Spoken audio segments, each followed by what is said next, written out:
umitirang ba ka jala Conrad ke sangma ula pentep ba ka sorkar jala kan sakhot ya ka jelang jang baroh ki seng sain pyrthei ha ka bai dei ba ka jingpentrei kam ya ka roster system ha ka khasan tarik mentau banai jamang habakran sekilat pthai khubor Conrad loi thu ba omtang banya tai ba ki seng sain pyrthei henrei kan ya tai ba ki seng trei mon so ba nolor ki wipat. So basically now government we have been taking multiple presentations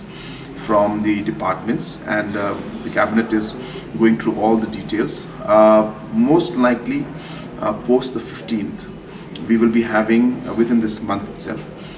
as I had mentioned earlier also, that in the month of May these discussions will start and we will invite everybody. So we intend to call all our MDA members, all the political parties, all the different civil society from all areas and other important stakeholders, religious leaders, because it's something that we feel that everybody should be involved in and must understand all the facts. So post the 15th of May,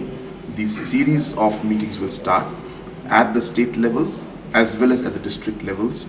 wherever it's necessary, with as many stakeholders as possible. So within this month itself, post 15th, the engagement will start.